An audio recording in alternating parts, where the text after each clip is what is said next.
یکم اپریل президенти ҷумҳурии тоҷикистон пешвои миллат муҳтарам эмомалӣ раҳмон баъди оғоз бахшидан ба сохтмони корхонаи ғанигардонии маъданҳои ҷамъияти саҳомии пӯшидаи комбинати металлургии тоҷик дар ноҳияи бобоҷон ғафуров бо фаъолони соҳаи саноати вилояти суғд мулоқот намуданд.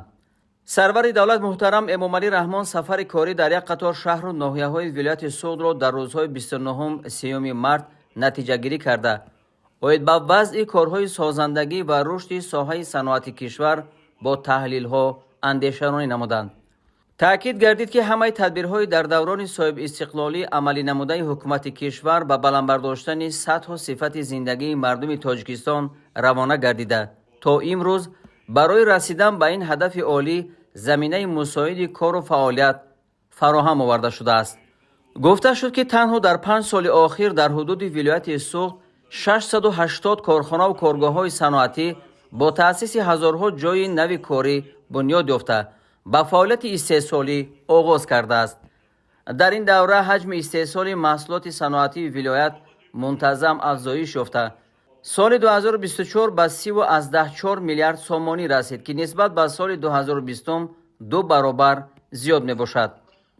ба таъкиди пешвои миллат муҳтарам эмомалӣ раҳмон ин нишондиҳандаҳо бо дар назардошти захираву иқтидорҳои мавҷуда барои расидан ба ҳадафи саноатикунонии босуръати кишвар ва таъмин намудани аҳолӣ бо шуғли пурмаҳсул ҳолу ҳам нокифоя мебошанд.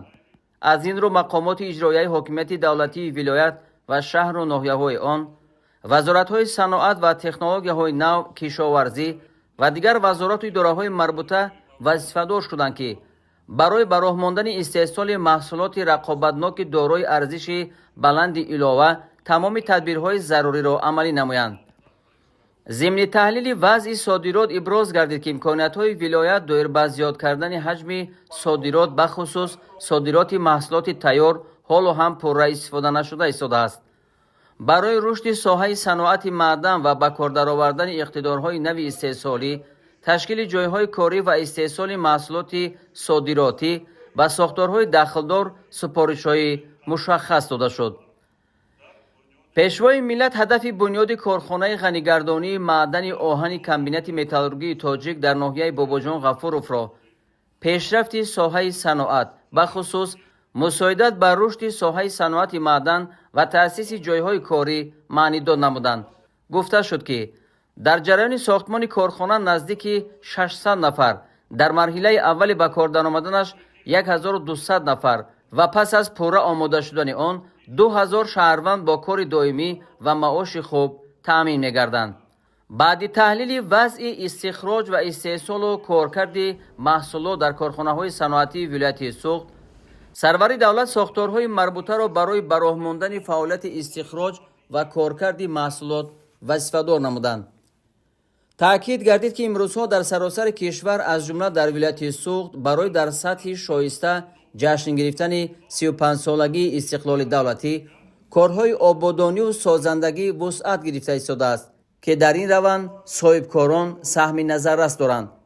пешвои миллат муҳтарам эмомалӣ раҳмон ба роҳбарияти мақомоти иҷроияи ҳокимияти давлатии вилояти суғд ва шаҳру ноҳияҳои он супориш доданд ки барои иҷрои саривақтӣ ва бо сифати нақшаҳои пешбинигардидаи ҷашни 35-солагии истиқлоли давлатӣ чораҳои мушаххас андешанд. дастурҳои дигар ба масъулини як қатор сохторҳои давлатӣ вобаста ба таъсиси корхонаҳо, ташкили ҷойҳои нави корӣ ва бартараф кардани омилҳои боздорандаи рушди соҳаи саноат дода шуд. дар фароварди сухан роҳбари давлат муҳтарам эмомалӣ раҳмон аз сармоягузорону соҳибкорон ва роҳбарони корхонаву коргоҳҳои саноативу кишоварзии вилоят талаб намуданд ки барои амалӣ гардондани ҳадафҳои умумимиллӣ ва рушду пешрафти кишвар талош варзанд.